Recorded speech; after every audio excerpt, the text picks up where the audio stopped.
Welcome to ProjectME, the podcast. I'm your host, Tiffany Carter, the founder of ProjectME, multimillionaire entrepreneur, former TV newscaster, money-making expert, female empowerment speaker, and self-proclaimed office supply addict. My mission is to take the mystery out of making big money. Every week on ProjectME, the podcast, I'll share success tips, strategies, and stories from other entrepreneurs, experts, and millionaires, showing you exactly how you can achieve your most exceptional life. Now let's get to it.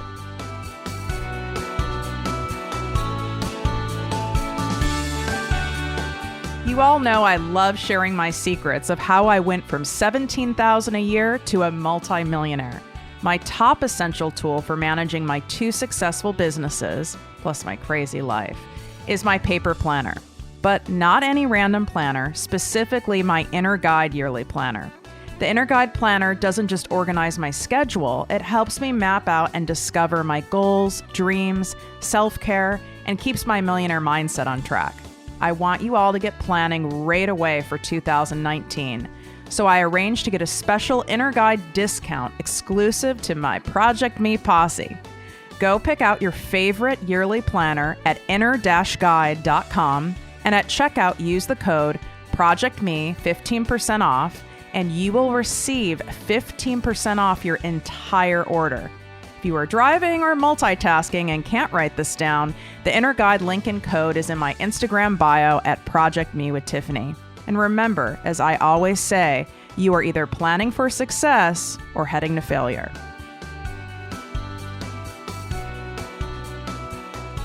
You are listening to the podcast ProjectME with Tiffany Carter. And you guys, I know so many of you always want to know, how in the hell do these people that I see all over Instagram, all over Facebook, that are making money while roaming the US or traveling the world, how in the hell are they doing it? Well, you know what? I've asked myself the same question. I mean, I've been an entrepreneur for 11 years and I travel the world too, but I wouldn't say I have a totally location-free life. So I brought on someone who does to answer all of my questions and your questions. So I brought on Kayla DeLargy. I hope I said her name right. She is the co-founder of Content Culture, which is an affiliate marketing company. She has made with her significant other multiple six figures all through affiliate marketing. So we are going to hear from an expert on how she does all the things, how she creates content that converts into sales, and what her secret sauce is. How you doing? What's up, Tiff? So fun to be on here. Yeah. I always feel like the intros make you sound so much cooler than you really think or know that you are. You are cool. I mean, first off, you guys, when you go to her Instagram or Facebook at Kayla DeLargy, you'll see she looks like a mermaid, she really does.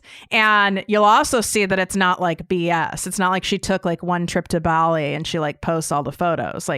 They really do roam all over the place, which is amazing to me. So you really are that cool to me.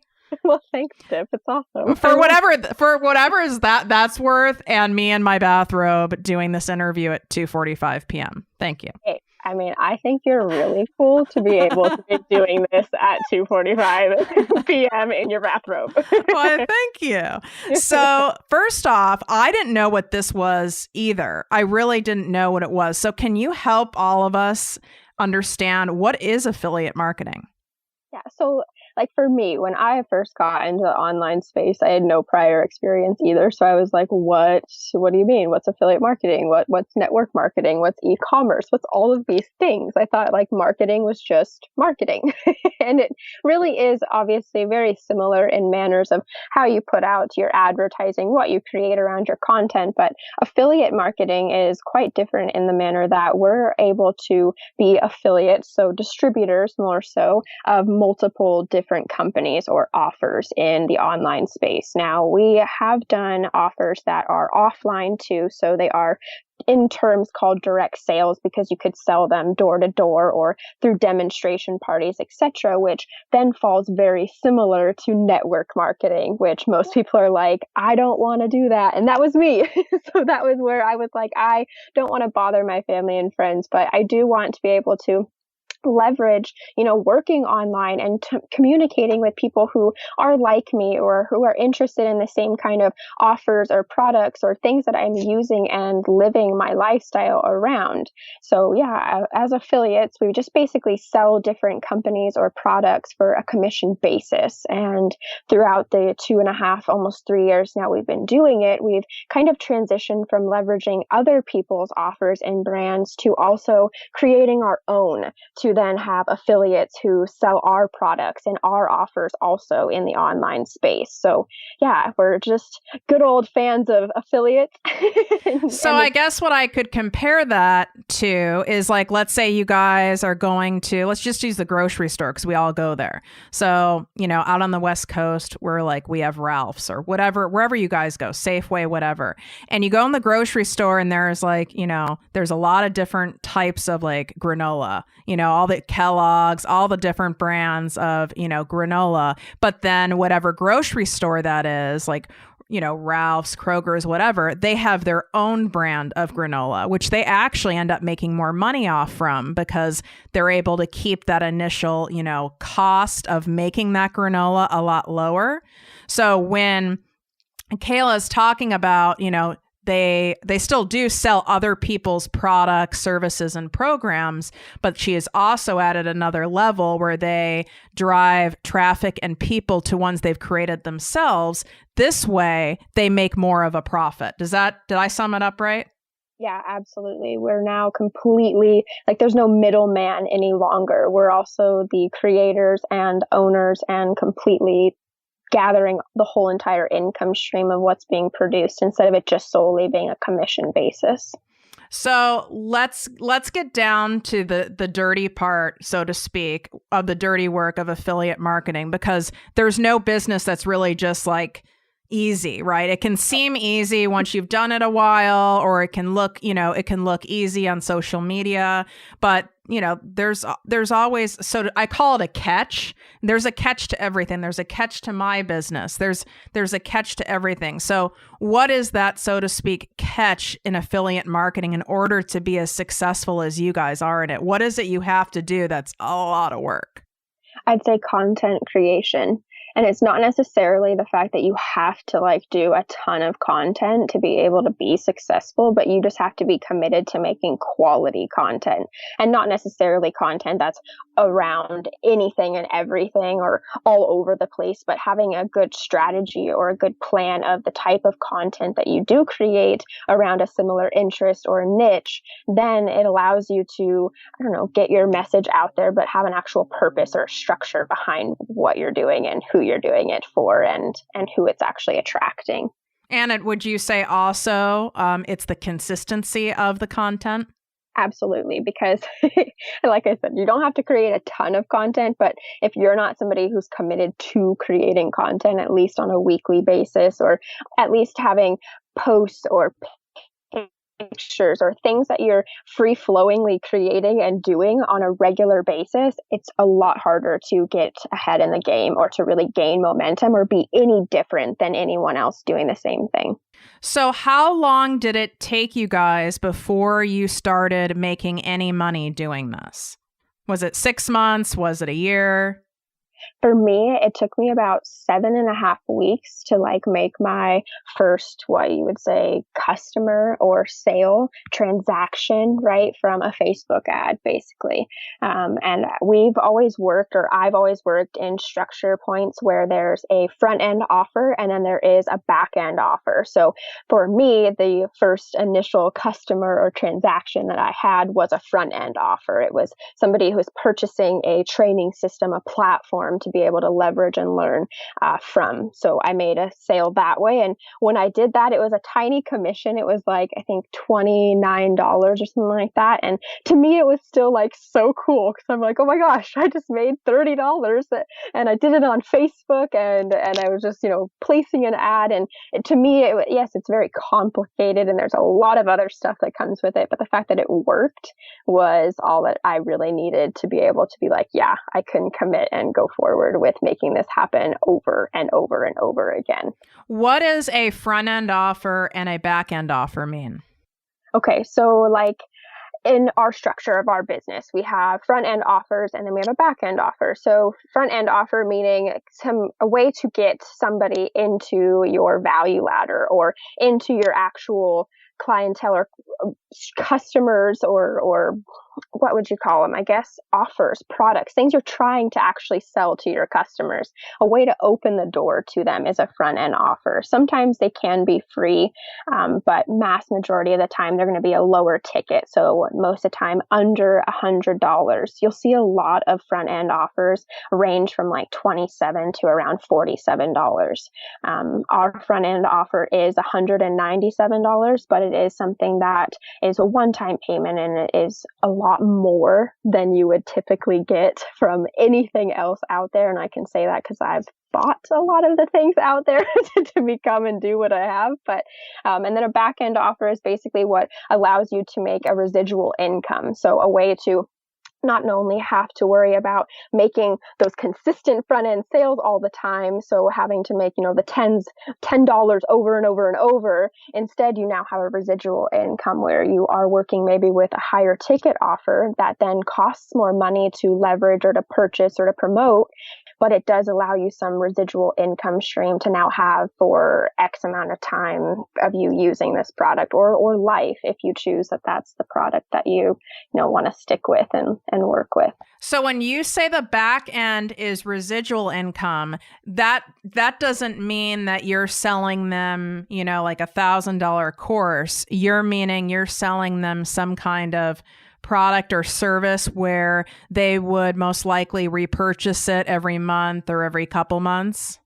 Yeah, ours is every year. There's different products that range on a 4-month to a 12-month basis, or you can, solely just purchase one product outright. Like we work with high ticket offers because I've worked with a lot of the lower commission offers in the space and they're great. And I love a lot of the products I still work with and still use for my own benefit, but you're not making very much money for how much work you're having to do. So for us, we work with high ticket offers. So there are residual income streams of working or selling that high ticket offer where there are renewal bases, or it is just a high ticket one-time purchase, but it is a high ticket offer. So now I'm making thousands of dollars instead of 10, 20, sometimes 40, $50. This is interesting to me because, right now, and I know a lot of the listeners will go, oh, wow, I'm shocked to hear Kayla say that her front end offer isn't free. Because a lot of people, in fact, a majority that I have seen out there are using freebies basically to get people into their community or to get their email or to, so to speak, open that door. So why don't you guys use freebies? Why do you ask for basically money off the bat? So I would say we give out a lot of freebies or value within our content. So that's what really allows us to not necessarily have to have a free front end offer because the amount of content that we're putting out there can be almost in place of that. So if somebody is offering a free routine, we have the same kind of stuff within our content. If somebody's offering a free video series of a 5-day course, we offer that too. So we do have ways of getting those kind of perfect clients in the door through lead generation and seeing if they like health and wellness or if there's somebody who needs to kick their foot in gear in the morning time and wake up earlier and have a better routine. We have stuff that we've created content for that.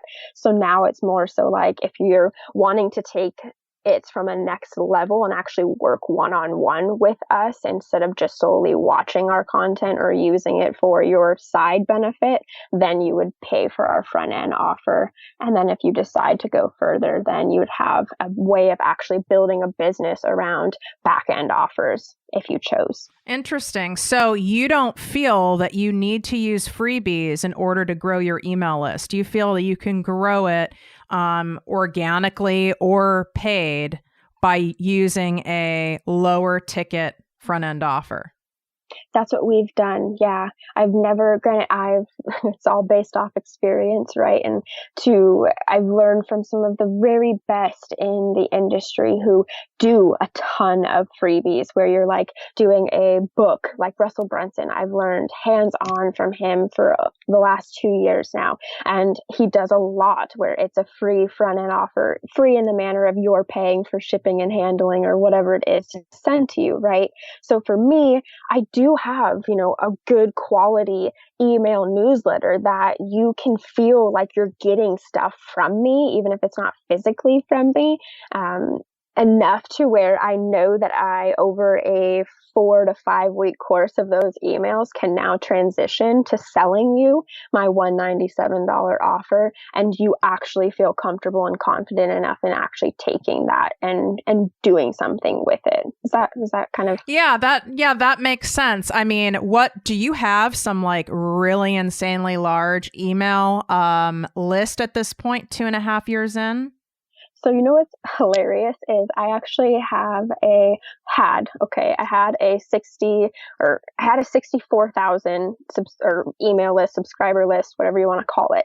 And I was listening to a podcast on Self-Made Man, and I wish I could remember exactly who it was, but they were talking about how, like, if your email list isn't interacting with you, if they're not buying from you, if they're not engaging with you on a regular basis, like, you might not have the actual great or most quality of a list that you think that you do. And that's like me, right? I looked at my list and was like, I get a good engagement or good open rate of like 5,000, let's say, out of that 60 plus. And to me, that's really not that great of an interaction, or at least to me, for how much I know I put into them, I feel like I should be getting better, right? And I know when you first start building your list, you're kind of all over the place of what you're doing, and you don't know targeting or niche specific things to really bring in your true clientele that you want. But for me, I was like, okay, then you know what? He just basically said on the podcast to delete your list, or to basically wipe it clean from a certain date. And that's exactly what I did. So I went and took like a 64,000 email list and cut it into 14,000. But now I get almost a 10,000 open rate on my emails that I send. And granted, my buyers or customers aren't out the nines. I'm not making millions and millions of dollars, but I'm living a lifestyle that I've always wanted to live, and I'm making moves in the debt that we have, and I'm working towards a retirement. So to me, it's enough.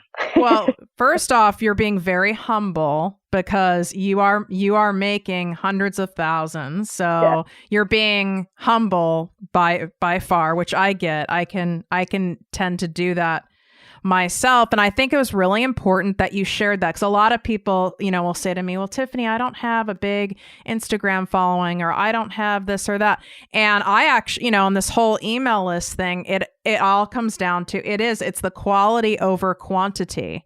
Because I would rather have even a list of 500 people where 450 of them opened and read my shit than 5,000 where 5,000 where 100 people opened it. So you have to look at it a little differently. What would you say for people who, hearing this information, which totally makes sense, they know their email list is shit. Thank you. That's me. Sorry, people. I mean, I'm someone who would have to cut mine way down. I completely see your point.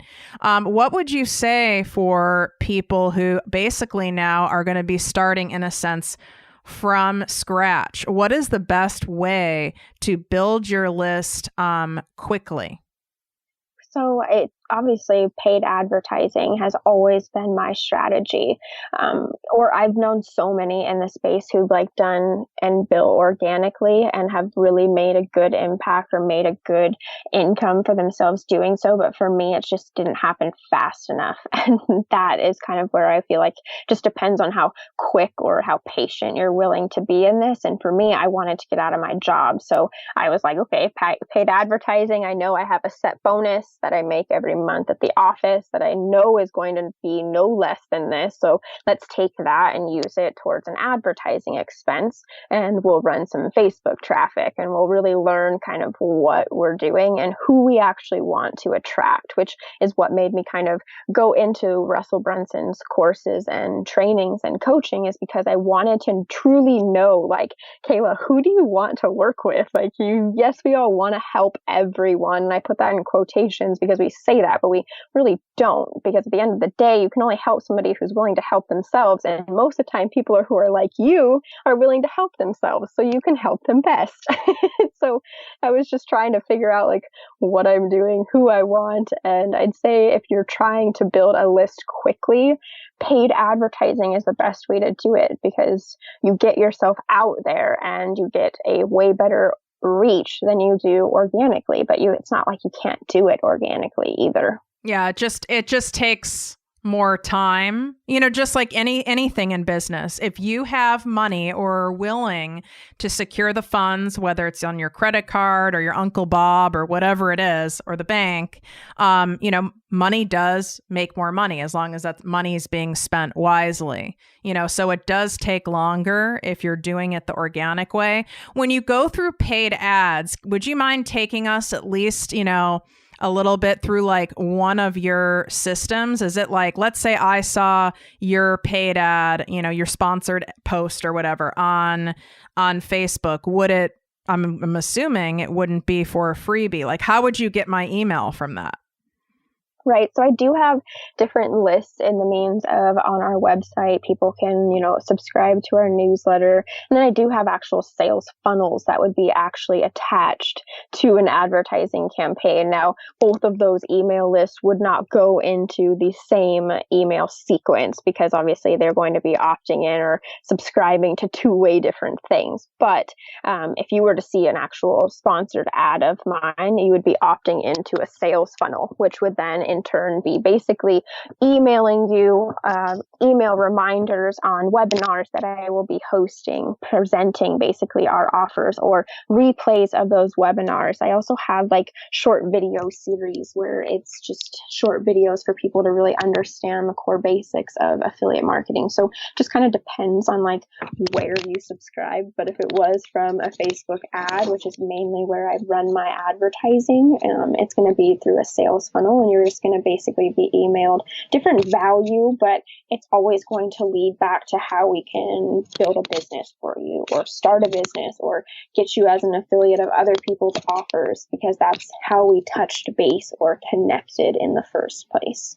That makes sense. Really quick, I took your earbud out and it's making noise. So you need to there you go. Yeah, it's crackling. Sorry, guys. We're live. This is real deal here. So you do offer free high value content when this particular manner, because your webinar is free, right? Yeah. And they have to give you your email in order to attend the webinar. So now you get their email that way, or your video series, that's free. So you get their email that way. And then once you have their email, for those of you who are listening who've heard the term sales funnel or don't know what it means, basically now once she has the email, depending on which ad it came from, she puts them into like an auto responder sequence, right? So maybe then the next email they get after you send them the video or the reminders for the webinar, they might get, oh, did you miss the webinar? Here's the replay. Or at what point will you introduce something that's paid? Is it like 3 emails down the line, or is it much sooner? No, I would say because the first email is just going to be like a touch base email. So it's just going to be me wanting to get them to open the email and to respond to me, just to give me the best kind of open rate. And so that way my emails start hitting their inbox. But I'd say I don't really start selling to them until probably about 5 emails in. And I do like to split my emails between 2 to 3, sometimes 4 days, just kind of dependent on what I'm sending out prior. If they're already on a sequence, I don't want to blast them too many times in a day. But yeah, I'd say normally it's about the 5th email in of just giving them value or offering them the replay of the webinar that they missed or that they attended but didn't watch all the way through, or stayed up but didn't buy. And then by the time I give them enough value, I'll pitch the opportunity. Now, for most people listening, unless they're, super techie, this sounds really stressful and they're already going, holy shit, like there's a lot that goes into that. And do you have an email system that sends it all out for you? And oh my God, that's a lot of emails. I'm going to have to write like 500 emails now. So what do you have to say about that? Right. It is a lot of work.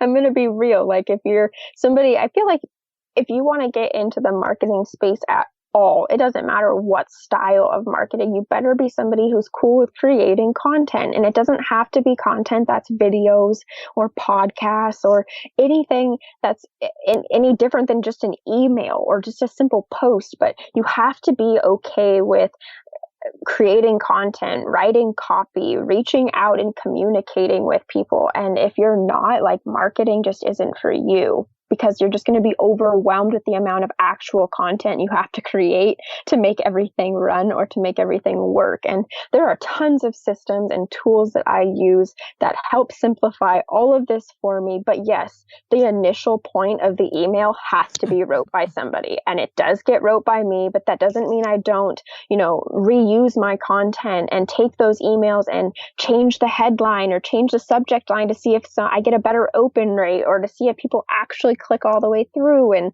there's a ton of refurbishing of content that I do, especially being in the business for the last 2.5, almost 3 years.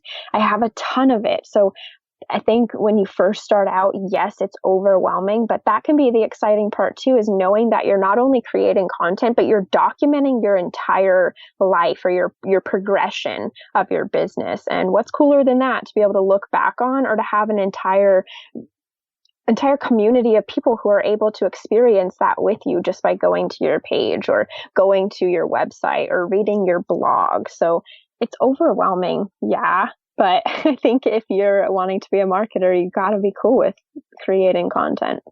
See, there you go. That sums up this whole episode. By the way, I wrote down that as a quote that we'll be using so I can remind you guys. This is not, the online space is not for you if you are not cool with content and doing lots of it. I mean, because the reality is, you could say, oh, well, I could hire my sister, or I could pay someone who lives in Zimbabwe $6 an hour to do it. You know what? That doesn't work. It doesn't work, because I'm not saying all the content has to be 100% you, but the really important high touch pieces, that better be you. And you better be like in a mood to write it and be into it when you're doing it. If you're phoning it in, it just won't work. Am I right? Yeah, no, I completely agree. 100%. And if you're somebody who's like making 7, 8, 9 figures, 10 figures, then yeah, you know what? I almost wouldn't expect to be getting a personalized email from you anymore. But if you are somebody who's still making 6, and I believe 7 figures, mass majority of the time, they're the person who's writing their emails or at least creating the content for them and having somebody else send them, or having them out at a certain time. So what would you say? I'm sure you've tried all sorts of different platforms and tools and apps over this 2.5 years. Do you have like some top favorites that you for sure would be comfortable recommending to people? Yeah, so I mean, it's going to sound crazy or funny because I've already talked about him so much, but ClickFunnels, Russell Brunson, anything and everything that company creates or his team produces, I have my hands on. I think I've bought like every single one of his books, all of his .com secrets, split testing, black box, all of this stuff, because it works, or at least it allows you to think for yourself in how you want to create something further, or what you're maybe doing that needs tweaking or editing, or or is not actually attracting the person that you're trying to reach or the content that you're trying to create. So I'd say ClickFunnels, being able to create a sales funnel and have my website and have my blog and all of that in one home base. Because when I started, I had no experience. Like I said, I was used to flossing people's teeth and like. I didn't mention that part, but that's important, you guys. This is not like someone who came from like some hardcore business background. I used to love helping my dentist extract teeth and doing crazy cosmetic work, and I loved it, but I had no experience in what I was doing. So when I wanted to get in the online space, I wanted simplification. I didn't want all of these different platforms having to code and connect and stream and wire and all this stuff to one another just to work. And so when ClickFunnels came around, I was like, okay, I could learn how to build my blog. I could learn how to build my website. I could have my sales funnels. I could host my webinars. I can do all this stuff like just from one home base. And so for me, that was enough of a tool to get me going and to have it all in a streamlined process too, where I wasn't having to use like outside email responders to code them in and have integration and get even more overwhelmed. And I can second that. I'm a ClickFunnels person myself. And do you use? I know I think they recommend Infusionsoft for the email management system with ClickFunnels. Is that what you use? I use Actionetics. So they'll have ClickFunnels has ClickFunnels, which is just the sales funnels, all the funnels, basically pages, etc. And then you'll have Backpack, which is like their affiliate merchant checkout, stuff like that. And then you'll have Actionetics, which is their way of email integration. And then you could use a host like SendGrid, which is what I use. But yeah. So you use your email management software that, sends out your emails and times them. You're using what? Which one are you? ClickFunnels, but it basically it's called Actionetics, and it's within ClickFunnels, and it connects to a software called SendGrid. SendGrid's basically just the platform, I'd say, that sends to the actual emails. ClickFunnels, you schedule it all within that, but they are actually, I'd say SendGrid is who actually sends the emails out themselves. And I wanted her to get really specific, you guys, because I know that's why you listen to my show and why you appreciate my show, is I get like drilled down to the details where you're not like left hanging going, well, that was nice. They just gave like some high pie in the sky look at, affiliate marketing and didn't really get down to like how to or what to use. So any questions that you guys have about this episode or anything Kayla spoke about or I did, I know if you DM her at Kayla Delargy, and at ProjectME with Tiffany, whatever it is, you can DM her, message her on Facebook, DM or message me, and I'll make sure to get your question asked. Even if I don't know the answer, I'll reach out to her and we'll get the answer to you. Because I know a lot of this stuff can be complicated, and if you're like me, you're probably like cleaning your floor, doing laundry, or driving, or all three at the same time.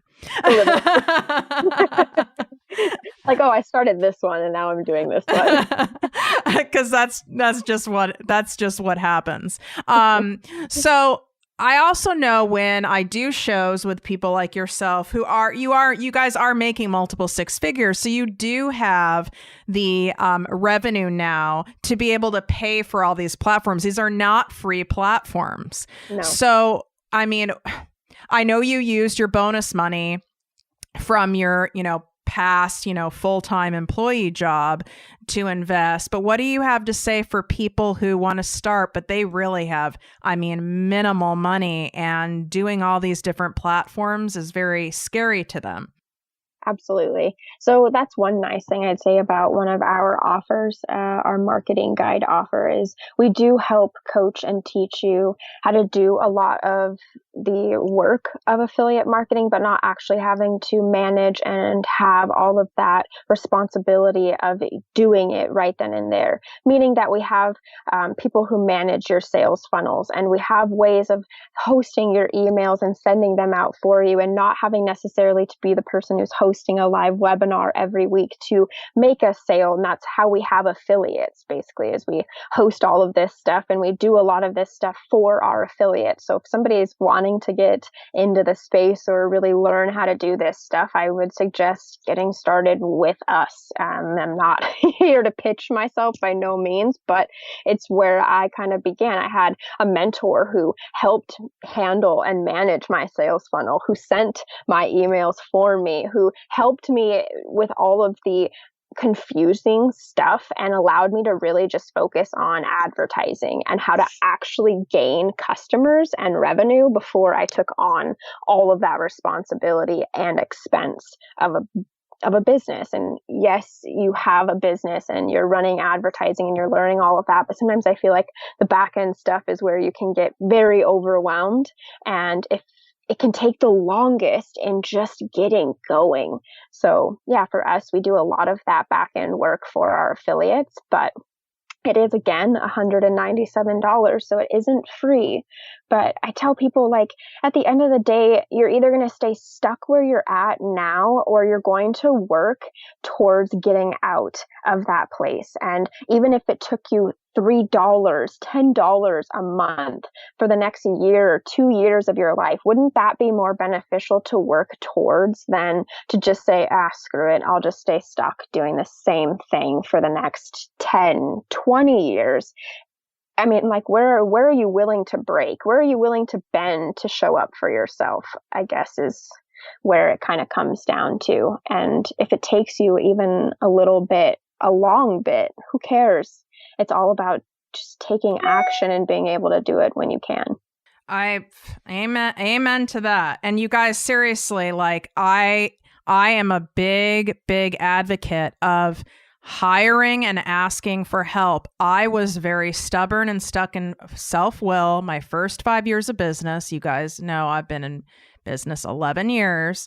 My first 5 years, I wanted to figure it out myself. I felt I had to, and I was being a cheap ass because I was making good money. I mean, I started making I hit six figures, I think, even year one or a year and a half in. I mean, I was really cranking it out, and my overhead was low because my first business, which I still had, I didn't have to do any advertising. I still don't for that business. But my point is I could have hit seven figures years sooner and taken like years of stress back onto my life if I had asked for help and hired the right person who has already done it, has already done that. And that's what Kayla has done in this affiliate marketing space, in this digital marketing space. They know how to do it. They've done it. And what they're charging really, is incredibly reasonable for what you get. It'd be crazy if you're interested in to not at least look into it, because you're right. The back end is the part that is so stressful. It is. That's where we all get caught up and overwhelmed, and things might not connect correctly or might not be converting. And all of that is where the frustration and the disappointment and the failure feeling can come in. And so for us, we've really made it clear that to gain any kind of momentum is to understand advertising and to really be clear on who you're speaking to. And if you can do that, then all of the back end stuff can come along a lot easier, because you do have a front end business that's now profiting you the attention to spend in having all of that now. Yeah. For yourself. And you mentioned advertising. And again, we're a full disclosure program here.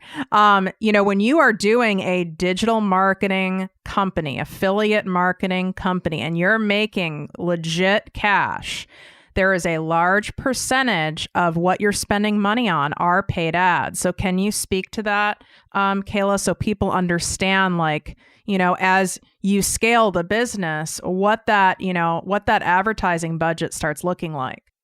Yeah, it can.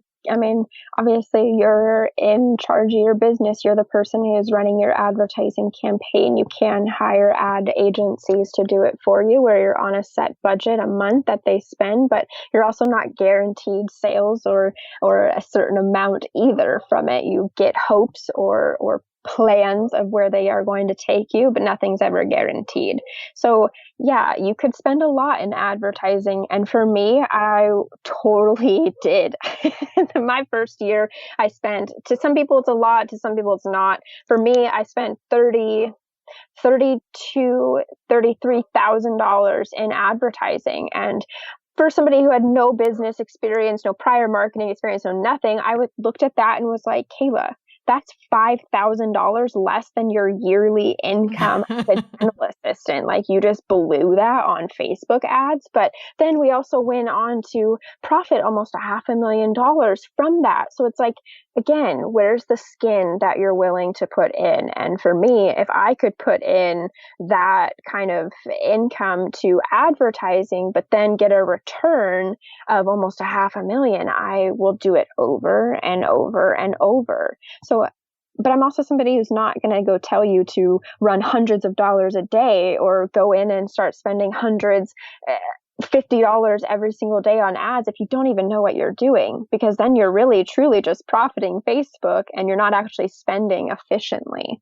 So I'm not somebody who just spends a ton of money on advertising because I like to spend money on ads, but I don't have a fear of spending money on performing ads any longer, because I know where it can get me and I know what it can profit me when I do. How did you get over the fear when you were just starting and learning Facebook ads? And truly, I mean, would consider myself almost an expert level at Facebook ads. I've been doing them for very large clients since they started. But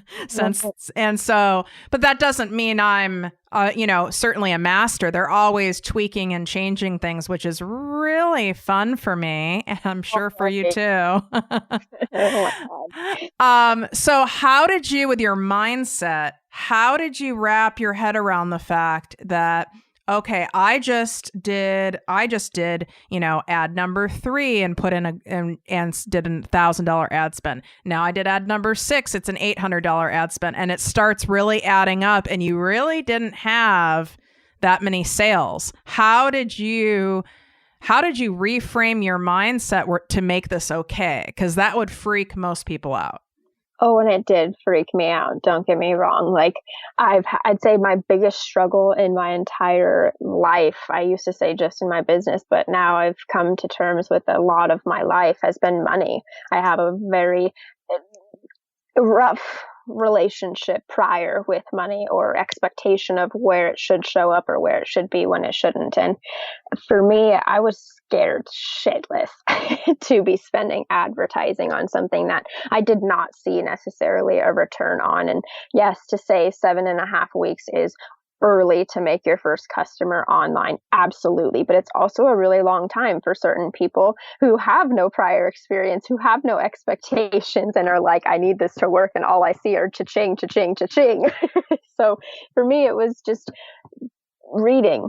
I'm a big personal development junkie now. I was never somebody who was like into self-help or self-love or confidence or esteem, or even working on how I observed my environment. But when I started my business, I was in a community that was very gung-ho and pushed personal development very hard, and brought it very much so to your attention that the only way you're going to succeed is by getting out of your own way. And so for me, that was it. Like, I knew that, okay, this is where I have a fear point of spending money on advertising, but this is also the way I profit in my business, is by spending money in advertising.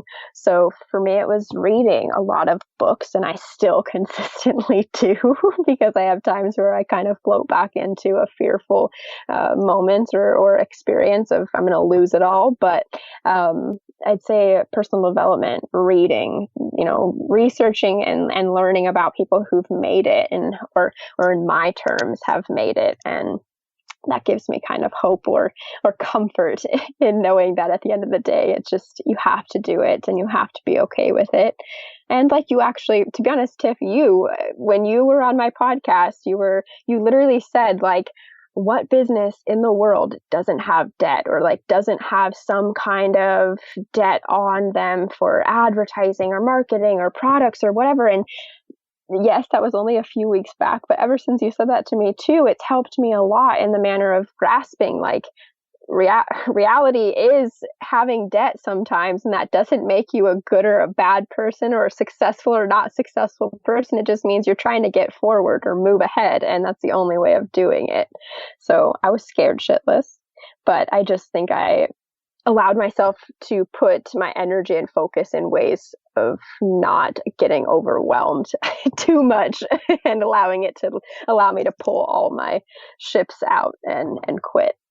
See, and that's part of the inspiration, you guys, behind having this podcast, because mindset, this millionaire mindset I teach, it's not like from my ass. It is it's from what it has taken all these years for me to have multiple millions in the bank, not revenue, like in the bank, what it has taken. And just like she said, it is heavy, constant mindset work in multiple areas. And I will say this, do you guys really care if, okay, maybe your first or second year in business, or you're trying this, you're rebranding and you're trying something new in your business, and maybe you put 10 grand or something or 20 grand on your credit cards. So what if then in year 2, you make $500,000? Do you really care anymore? You can't look at it, what am I spending and what am I making month by month, week by week? You will trip out like there's no business. Like, do you really care if for 9 months of the year you don't make much, but for the remainder of the year you make, let's say, $300,000?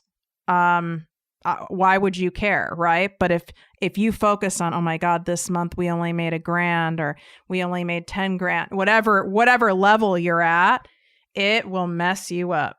Absolutely can knock you right down off the pedestal you put yourself on.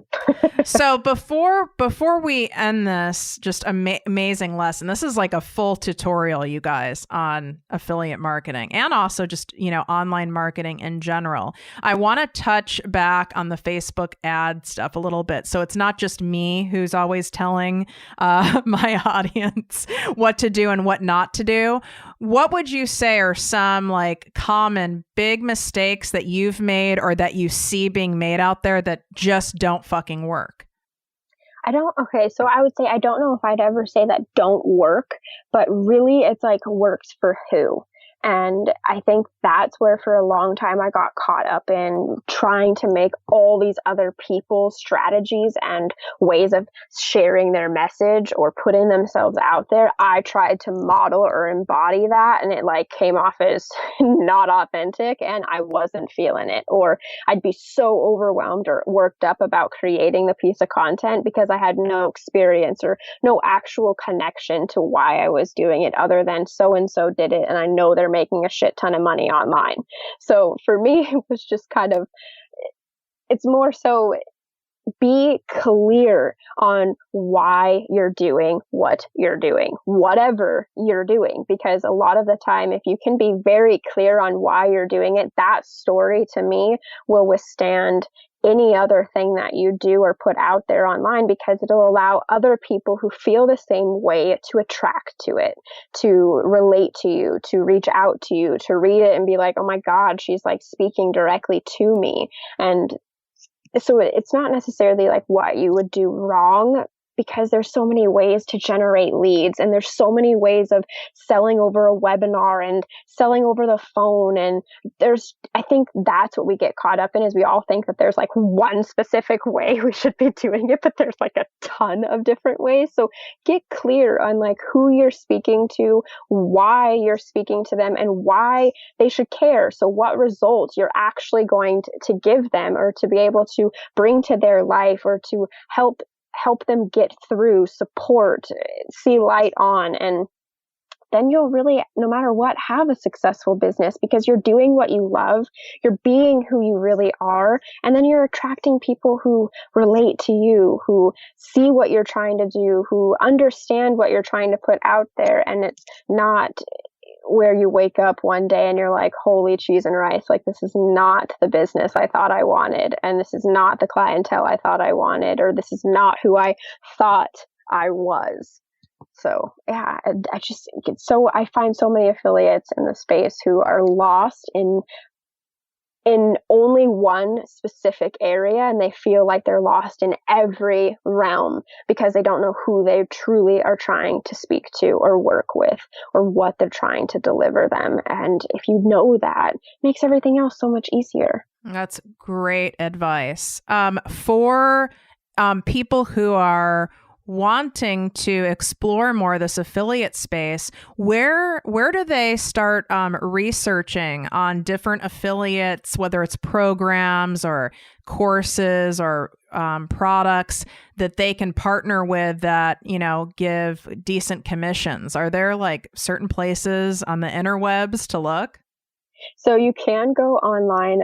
For a long time when I was doing like funnel hacking kind of stuff and trying to learn different sales funnels and create different offers and things, I went on ClickBank, where it has a ton of different affiliate offers that you can work with. But again, you're going to need to learn how to use a website or build a website or have a sales funnel or have a way of actually getting clients to seeing this product to be sold. So for me, I started with ClickFunnels because I was like, okay, ClickFunnels is an affiliate offer. I'm building my website, I'm building my sales funnels, I'm doing all these things on this site. So at least at the end of the day, if all these other offers I'm an affiliate for don't work out, hey, I can say ClickFunnels does because I use this website every day, or I read this book and I've applied it to how I built my website, or I did my sales funnel, or I knew that with ClickFunnels, I could be an affiliate where I knew of all the stuff that I loved reading or doing or going down and testing. I could sell to, but then I could also still be an affiliate for other things and just leverage ClickFunnels like I do now, where I'm not necessarily an affiliate who would go out and create advertising for Brunson's offers or anything, but I did prior just to be able to have an income stream. So look up clickbank.com, but type in affiliate marketing offers. There's going to be a ton on Google, and you probably will be overwhelmed by like what to choose, what's best for you to leverage, what should you do. Reach out to myself, find a coach or a mentor in that space that you attract to. You see their lifestyle and you're like, oh yeah, I want how they're living, or I want that health side of how they're living their lifestyle, or the fitness side, or whatever you choose to promote. Find somebody who's actually in your terms made it. Oh, Jesus, yes. And they need to be like quite a few levels ahead of you in a process, not someone who's like making a little more than you or 1 year ahead of you. You want someone who's really gone through the ringer and has made the mistakes. So then, because what you're paying for is, then you're not going to make the same. They've figured it out. So you are increasing your chances of being profitable much, much, much sooner, right? Without all the mistakes or the headache of tax breaks or efficient ad spending, all of that. Yeah, it's so much more beneficial to learn from somebody else's. Yeah. Tell me, I wish I had you telling me that a long time ago, but I had to learn the hard way so I could teach all of you and preach my damn stubborn story to you guys. So a lot of my listeners and my audience are into network marketing, and you touched on that. And I've partnered with a network marketing company as well, because I do think I'm a big believer in having multiple revenue streams. So why not have that as a revenue stream? And using using your affiliate marketing best practices and strategies would work for network marketing. But tell me what your thoughts are on this. Most network marketing companies, the price points for the products, even if you're getting new products, whether it's oils or protein shakes or whatever it is, whether you're replenishing that every month, the dollar amount per order is quite low. Therefore, you're not going to make that much So you would be doing all these practices Kayla has so generously spelled out. You would be doing that, but it would have to be high volume to make the kind of cash she's making. Did I get it right? No, right. You totally would. And that's kind of exactly, I'm not going to say kind of, that is exactly what steered me away from when I originally wanted to get in the space from network marketing, because I knew the amount of work, or at least the skill set, that I'd have to learn. And I wanted it to make sense, or to be a compensation that I felt was fair. And in a lot of manners, I didn't feel that the $40 to $60 commission payout was fair to what I'd be learning or be willing to actually do or put in the time for. That's why we worked with high ticket offers, because to me, I did work with smaller affiliate offers that were a few dollars here and there, and it's fine and it's great to be able to have my family use my Amazon affiliate link, right, where you're just making money off their groceries. But at the end of the day, you want to make an actual income replacing or an additional income stream, then that's why we wanted a bigger commission payout or a better compensation plan.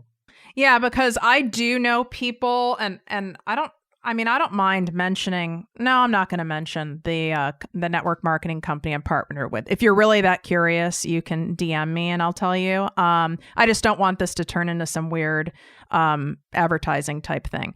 But I will say I do know people with this particular company, because I did heavy research for network marketing before I picked a partner. And I would do the same for affiliate marketing. That's what a smart business person does, because I've made enough mistakes in my past. I know that you need to look at that compensation model.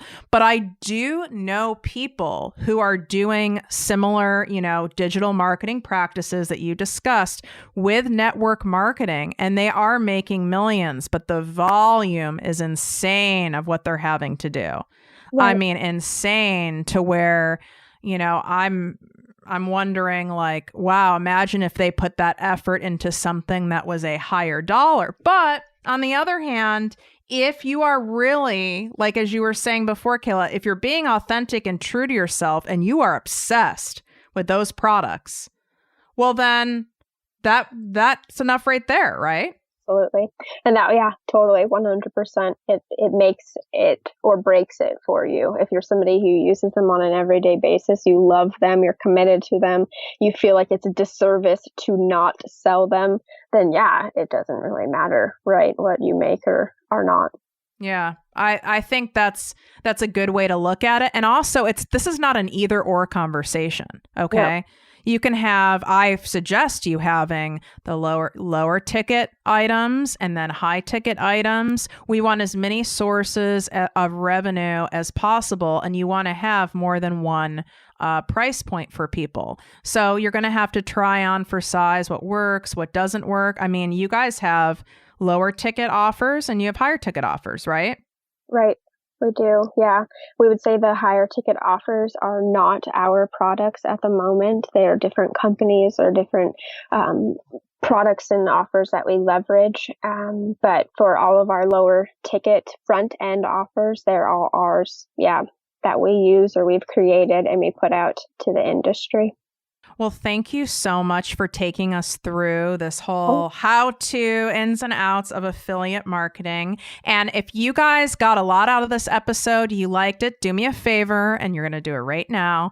Take a screenshot of you listening to the episode, and then make sure you tag me at ProjectME with Tiffany, and then also tag Kayla at Kayla DeLargy. And if you can't remember Kayla DeLargy, then just tag me, and I'll make sure that I share it and include her as well. Because sometimes when I ask you guys to do too much, you're like, fuck it, I'm not doing it. Right. So I just want to see, that helps us both know that you got something out of the episode. And then I end up creating more episodes of the similar nature. Otherwise, if I'm not getting these screenshots, then to me, it's like you guys aren't into it. So why am I going to create it? So screenshot it right now, tag me, post it on Facebook or post it in your Instagram stories. And I will most likely be reposting that and directing people to you as well. So as always, wishing you great health, wealth, and worth. Thank you, Kayla. It's been a pleasure. So much fun. Thanks, Tiff. Bye. If you enjoyed this podcast, please write a 5-star review on iTunes. Not only will this make me super happy, but it will allow more listeners to find our special show. Simply help me help others.